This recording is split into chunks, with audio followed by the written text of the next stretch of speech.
అండి, నేను విజయలక్ష్మిని. ఇప్పుడు పచ్చడి పడుతున్నాను చూడండి. చికెన్ పచ్చడి.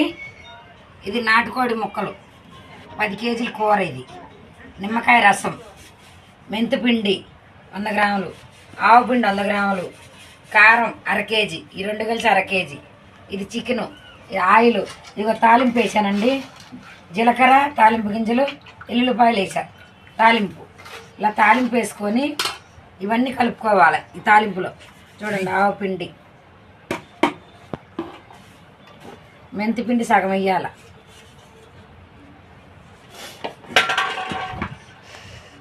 కారం 1/4 కేజీ వేసా,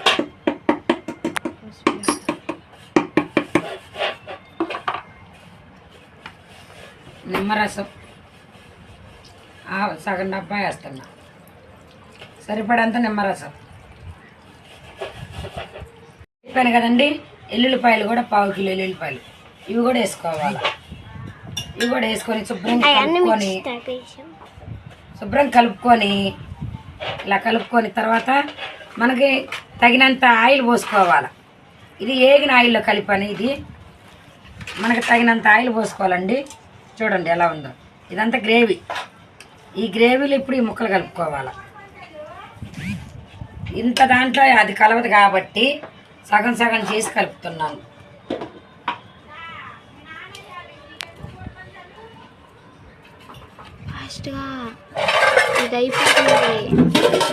అయిపోయిందా? కొద్దిగా ఉంది. ఇదిగో ఇందులో సగం తీస్తాను గ్రేవీ. మమ్మ అయిపోతుంది. అయిపోయింది.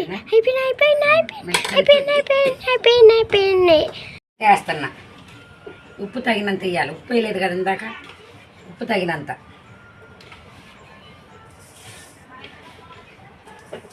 ఉప్పు కూడా మనం తగినంత వేసుకోవాలి.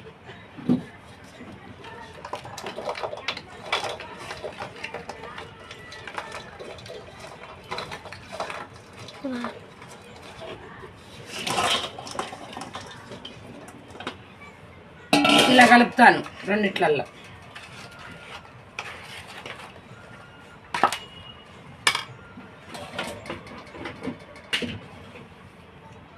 ఆయిల్ పోసుకోవాలి. ఆయిల్ సరిపోలేదు. ఇది చికెన్ పచ్చడి అంటారు, ఊరగాయ అంటారు.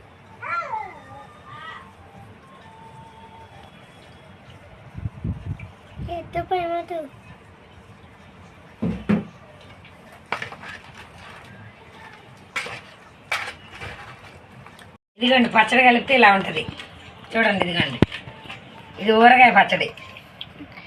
6 నెలలైనా ఉంటుందండి ఈ పచ్చడి. పండగ సీజన్ కదా, అందుకే మా పిల్లలు కూర వద్దంటే పచ్చడి పెట్టానండి. చూడండి, తిని చూడండి మీరు కూడా, చాలా బాగుంటుంది. ఇదిగోండి పచ్చడి ఇలా ఉంది, బాగుంది కదా, చూడండి.